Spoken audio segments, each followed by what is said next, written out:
Stand up comedian प्रणीत मोरे के show के दौरान की गई विवादित टिप्पणियों को लेकर महाराष्ट्र में अब बवाल मचा हुआ है। खासकर मुंबई के प्रतिष्ठित केईएम अस्पताल की एक मेडिकल छात्रा सेजल पवार द्वारा डार्क कॉमेडी के नाम पर मृत शरीरों को लेकर की गई असंवेदनशील टिप्पणी को लेकर खासा नाराजगी देखने को मिल रही है और हर तरफ सेजल पर कार्रवाई की मांग उठ रही है। सोशल मीडिया पर उनके बयान का वीडियो वायरल होने के बाद मचे भारी बवाल को देखते हुए न सिर्फ महाराष्ट्र पुलिस ने कार्रवाई की है बल्कि केईएम अस्पताल प्रशासन ने उनके खिलाफ एक हाई लेवल इंक्वायरी कमेटी का गठन कर दिया है। महाराष्ट्र साइबर पुलिस ने मामले पर संज्ञान लेते हुए स्टैंड अप कॉमेडियन प्रणीत मोरे, हिमांशु जांगड़ा, छात्रा सेजल पवार और अन्य सहयोगियों के खिलाफ नोडल पुलिस स्टेशन में मामला दर्ज किया है। एफआईआर के बाद आरोपियों को सम्मन जारी कर पूछताछ के लिए बुलाया गया है।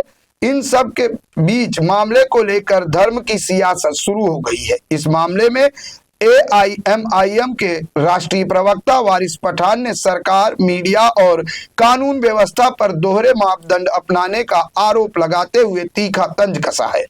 पठान का कहना है कि अगर इस मामले में आरोपी का नाम कोई मुस्लिम होता तो अब तक देश का माहौल और प्रशासन की कार्रवाई पूरी तरह अलग होती। वारिस पठान ने अपना कड़ा रुख स्पष्ट करते हुए कहा कि चाहे वह डार्क कॉमेडी हो, स्टैंड अप कॉमेडी हो या सॉफ्ट ह्यूमर, हर चीज की एक मर्यादा होनी चाहिए।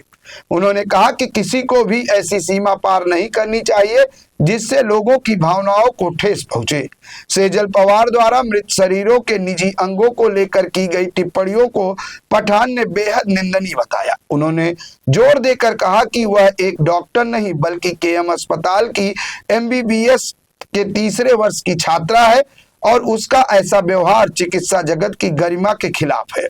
वारिस पठान ने इस विवाद को चुनिंदा न्याय का उदाहरण बताते हुए एक बड़ा सवाल खड़ा किया है। उन्होंने कहा, जरा कल्पना कीजिए अगर सेजल पवार की जगह कोई ऐसी महिला होती जिसका नाम रिहाना, शबाना, आसिया और आयशा होता तो क्या होता। पठान के अनुसार यदि आरोपी मुस्लिम होती तो अब तक पूरे मुस्लिम समुदाय को कटघरे में खड़ा कर दिया गया होता।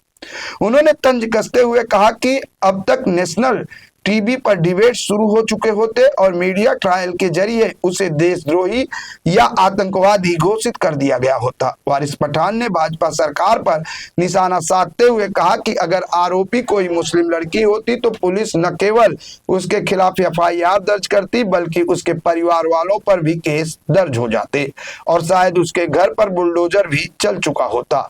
उन्होंने आरोप लगाया कि भाजपा के लोग ऐसे मौके की तलाश में रहते हैं और जहां कोई मुसलमान दिखा वो उन पर भेड़ियों की तरह टूट पड़ते हैं। फिलहाल इस मामले में सेजल पवार के खिलाफ एफआईआर दर्ज कर ली गई है और अस्पताल ने भी एक जांच समिति का भी गठन किया है। पठान ने ये भी दावा किया है कि छात्रा ऐसी हरकतों की आदी है और उसने पहले भी इस तरह की चीजें की है। हालांकि छात्रा ने माफी मांग ली है, लेकिन वारिस पठान का कहना है कि संविधान सभी के लिए बराबरी की बात करता है।